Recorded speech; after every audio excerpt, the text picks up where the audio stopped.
This is Lyle Fast from the No Spoof Zone. We are on location at the Tango Vine on the Upper West Side, one of the shining stars of the new kind of burgeoning wine bar scene in New York. And I am tasting a wine today. One of those wines, every time I taste it, I fall in love with it, and I don't understand why I don't drink anymore. It is a Madeira from an island off the coast of Portugal. It is a fortified wine made from the grape called Boal. It's been aged in cask for 5 years. They say it's medium sweet. I find them a little bit sweeter. As you can see by the color of this wine, it's very unique, kind of almost a brown sherry-like thing.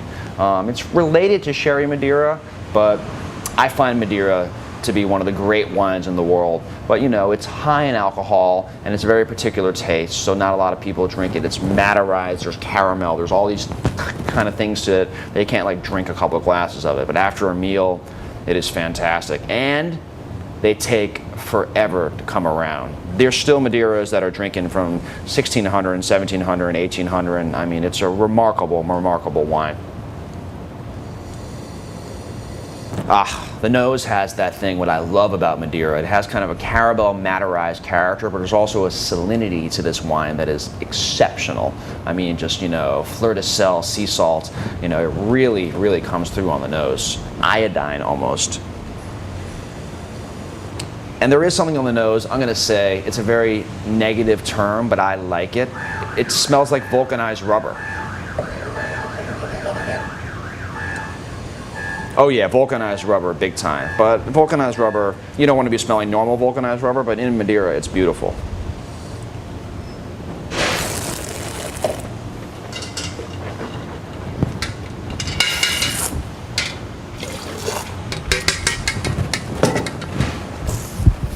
I like it, I don't love it. It smelled a lot better than it tasted.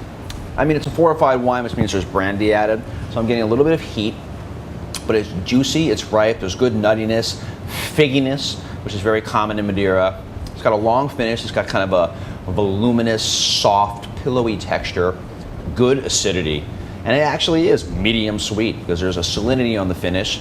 In the middle, there's definitely some sweetness, and there's a lingering kind of nuttiness to it. It's a very complex wine. It's something you want to have maybe like this much, couple fingers for a dessert.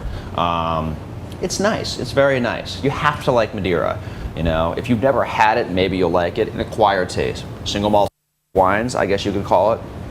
But you know, personally, and I'll be a little snobbish here for a second, I like vintage Madeira because that's, you know, the real stuff. The greatest wine I've ever had, or one of the greatest wines I ever had, was an 1863 Madeira that was out of this world. I mean, what was going on in the world in 1863? I'm not really sure because I wasn't that great at history, but a lot was going on then that isn't going on now, so you're kind of drinking history. I'd say with cheese this would go well, like a nice hard cheese, or maybe a dessert dish, possibly, that would work well with this, but I'm not really sure.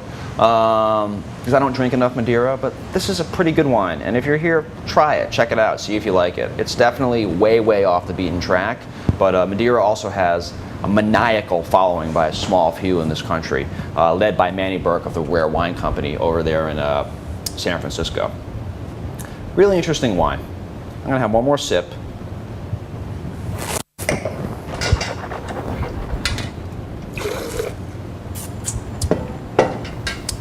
Contemplative, cerebral. It's interesting. I beg of you to try it. And this is Lyle Fast, signing off from the No Spoof Zone.